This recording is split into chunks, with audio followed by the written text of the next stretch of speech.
Shalom Bapak Ibu, saudara yang dikasih Tuhan, selamat pagi. Kembali kita berjumpa dalam GKK Menyapa di tahun 2025 ini. Mari saudara kita satukan hati, kita berdoa sebelum kita baca dan renungkan firman Tuhan. Bapa di surga, terima kasih untuk hari yang baru yang Tuhan anugerahkan. Dan sebelum kami menjalani aktivitas, tugas, tanggung jawab kegiatan kami mau duduk dekat, bersateduh, merenungkan firman-Mu ya Bapa. Berbicaralah kepada kami karena kami mau belajar dan diajar oleh firman Tuhan. Di dalam nama-Mu Tuhan Yesus kami sudah berdoa. Amin. Bacaan kita pagi ini terambil dari Roma pasal yang ke-7 ayat yang pertama sampai dengan yang ke-6, saudara. Tetapi tentu saya hanya ingin mengajak kita fokus kepada ayat yang keempat saja sebagai penekanan. Roma pasal 7 ayat yang keempat, demikian firman Tuhan. Saya bacakan buat kita semua. Sebab itu saudara-saudaraku, kamu juga telah mati terhadap hukum Taurat melalui tubuh Kristus, supaya kamu menjadi milik orang lain, yaitu milik Dia yang telah dibangkitkan dari antara orang mati, agar kita berbuah bagi Allah. Nah, Bapak Ibu saudara yang dikasih Tuhan, bacaan kita pagi ini bicara tentang sifat hukum Taurat yang hanya berlaku selama seseorang masih hidup. Lalu apa yang Paulus ingin sampaikan berkait dengan sifat hukum Taurat itu dan relasinya dengan orang percaya yang dikatakan telah mati bagi hukum Taurat? Yang pertama, saudara, hukum Taurat tidak berkuasa atas mereka yang telah menjadi milik Kristus.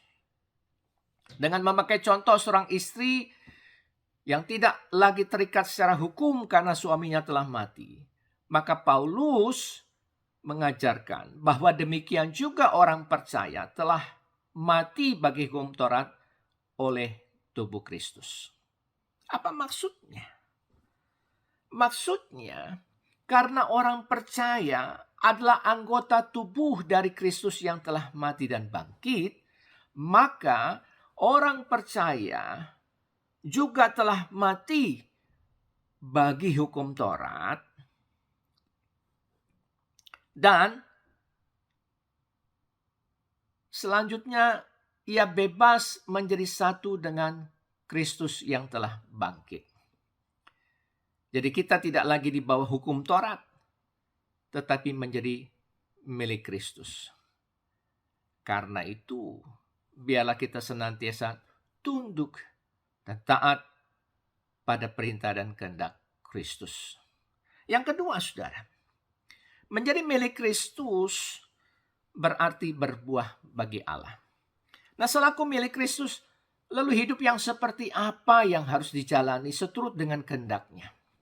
Paulus menegaskan di sini bahwa hidup kita harus berbuah bagi Allah dan bukan bagi maut. Apa maksudnya Paulus dan mengapa demikian, saudara? Kata berbuah bagi Allah di sini berarti menunjukkan perilaku hidup yang benar, yang menghasilkan buah Roh Kudus, sehingga melalui hidup dan pelayanan kita, banyak jiwa boleh diberkati dan dimenangkan bagi Tuhan. Dan semuanya itu hanya mungkin dan patut dilakukan karena kita ini adalah milik Kristus. Kita diperlengkapi dan dimampukan oleh kuasa Roh Kudus untuk hidup bagi Kristus. Karena itu patutlah kita berbuah bagi Allah. Amin. Mari saudara, satukan hati, kita berdoa. Bapa di surga, terima kasih untuk firman-Mu yang mengingatkan lagi kami, menguatkan lagi kami bahwa kami adalah milik dari Kristus yang telah mati dan bangkit.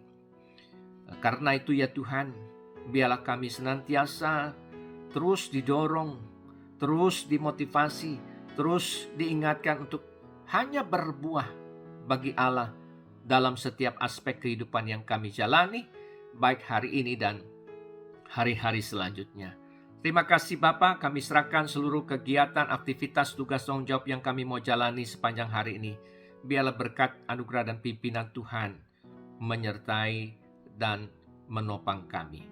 Di dalam nama-Mu, Tuhan Yesus, kami sudah berdoa. Amin. Selamat pagi Bapak Ibu, saudara yang dikasihi Tuhan, selamat beraktivitas. Tuhan Yesus memberkati. Amin.